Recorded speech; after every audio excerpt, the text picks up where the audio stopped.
Selalu ku cari wajah-Mu Tuhan, seperti tanah yang kering rindukan air.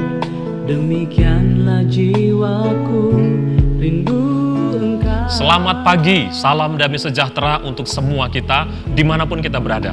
Saya percaya pada pagi hari ini kita semua dalam keadaan baik, diberkati oleh Tuhan dan senantiasa ada dalam perlindungan Tuhan. Mari saya mengajak kita untuk kembali merenungkan firman Tuhan, dan kali ini kita akan membaca firman Tuhan dari Mazmur pasal yang ke-63 ayat yang pertama sampai ayat yang kelima. Demikian bunyi firman Tuhan. Mazmur Daud ketika ia ada di padang gurun Yehuda. Ya Allah, Engkaulah Allahku, aku mencari Engkau, jiwaku haus kepadamu, tubuhku rindu kepadamu, seperti tanah yang kering dan tandus tiada berair. Demikianlah aku memandang kepadamu di tempat kudus, sambil melihat kekuatanmu dan kemuliaanmu. Sebab kasih setiamu lebih baik daripada hidup, bibirku akan memegahkan Engkau. Demikianlah aku mau memuji Engkau seumur hidupku dan menaikkan tanganku demi namamu. Seperti dengan lemak dan sumsum, jiwaku dikenyangkan, dan dengan bibir yang bersorak-sorai, mulutku memuji-muji. Saudara-saudara yang terkasih, sebagaimana yang kita baca dalam ayat yang pertama, Mazmur 63 dituliskan oleh Daud sementara ia berada di padang gurun. Pada waktu itu, Raja Saul mengejar-ngejar dirinya dan berusaha membunuh dia. Daud tidak punya pilihan selain menyelamatkan dirinya dengan lari ke padang gurun. Tempat yang kering, tempat yang tandus, tempat di mana kehidupan tidak mungkin terpelihara dengan baik. Tetapi kalau kita baca, justru di tempat itu Daud mengalami sukacita yang berkelimpahan. Daud mengalami kasih Tuhan. Bagaimana mungkin Daud bisa mengalami hal tersebut? Apa yang dikerjakan oleh Daud? Dari ayat-ayat ini ada 3 hal yang dilakukan oleh Daud. Yang pertama, Daud menjadikan padang gurun sebagai tempat pencariannya akan Tuhan.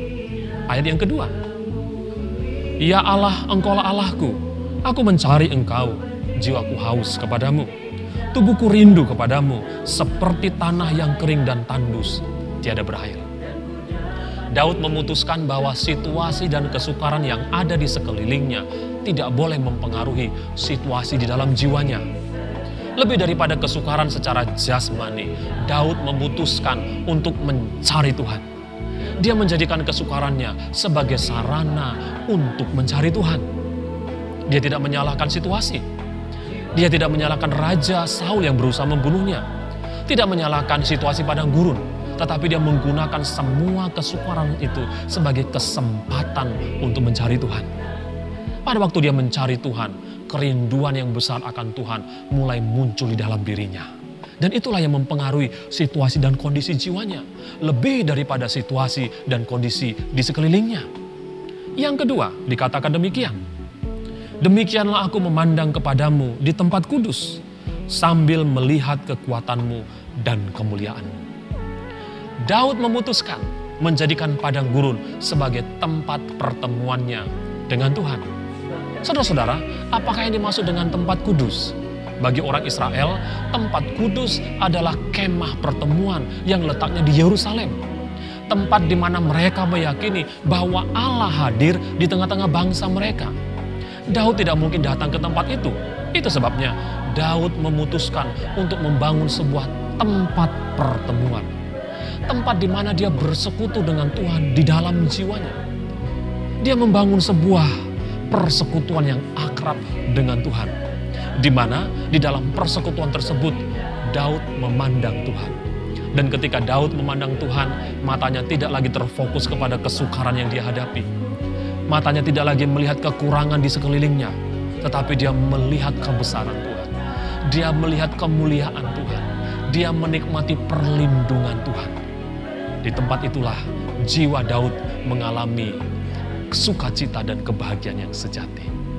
Yang ketiga, saudara-saudari, ayat berikutnya mengatakan demikian. Demikianlah aku mau memuji Engkau seumur hidupku dan menaikkan tanganku demi namamu. Daud memutuskan menjadikan padang gurun sebagai tempat pujian. Lebih daripada semua kekurangan dan kesukaran yang dia hadapi, Daud memutuskan untuk menjadikan kesukaran tersebut sebagai kesempatan untuk memuji dan menyembah Tuhan lebih daripada segala-galanya. Dan ketika dia memuji Tuhan, dia membangun persekutuan yang akrab dengan Tuhan. Dia mencari Tuhan. Pada waktu itulah jiwanya dipuaskan oleh Tuhan. Jiwanya yang lapar, jiwanya yang dahaga dipuaskan oleh Tuhan. Ayat berikutnya mengatakan demikian. Seperti dengan lemak dan sumsum, jiwaku dikenyangkan. Dan dengan bibir yang bersorak-sorai, mulutku memuji-muji. Di tengah-tengah kesukaran yang ada, jiwa Daud dipuaskan.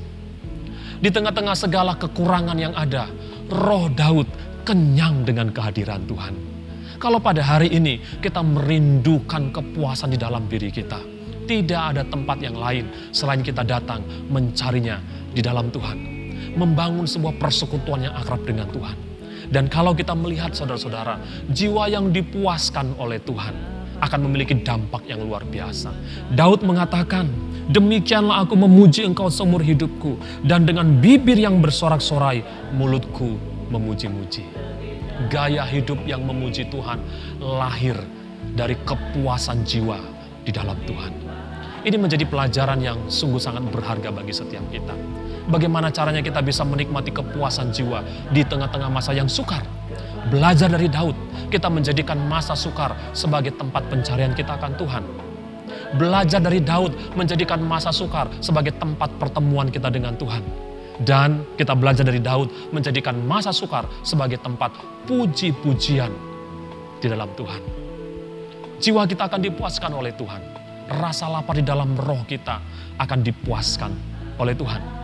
Jangan pernah menyalahkan situasi. Jangan menyalahkan keadaan. Hari-hari ini banyak orang yang menyalahkan situasi. Mulai menyalahkan COVID-19. Menyalahkan pemerintah. Mereka berkata dan mengeluh, jiwaku kering. Ini gara-gara gereja ditutup. Aku tidak lagi bisa menikmati puji-pujian karena gereja ditutup. Dan kita mulai menyalahkan dan mengkambing hitamkan segala sesuatu. Belajar dari Daud, dia mengalami kepuasan. Jiwanya dikenyangkan. Rohnya bertumbuh dengan kuat. Imannya menjadi teguh karena dia memutuskan untuk mencari Tuhan. Untuk bertemu dengan Tuhan. Untuk memuji Tuhan di tengah-tengah masa yang sukar. Pagi hari ini Tuhan mengundang kita dalam sebuah persekutuan di mana Tuhan mampu untuk mengenyangkan jiwa kita. Dalam kitab Wahyu di sana dikatakan, Wahyu pasal yang ketiga, ayat yang ke-20. Lihat, aku berdiri di muka pintu dan mengetok. Jikalau ada orang yang mendengar suaraku dan membukakan pintu, aku akan masuk mendapatkannya. Dan aku makan bersama-sama dengan dia, dan ia bersama-sama dengan aku. Tuhan senantiasa mengundang kita untuk menikmati sebuah perjamuan di mana di dalam persekutuan yang akrab dengan Tuhan, Tuhan mengenyangkan jiwa kita dengan segala kebaikannya. Pagi hari ini, sebelum memulai segala aktivitas kita, mari kita membuka pintu hati kita dan menikmati persekutuan, perjamuan yang berkelimpahan, di mana Tuhan akan memberikan makan bagi jiwa kita. Makanan yang sehat bagi kekuatan jiwa kita.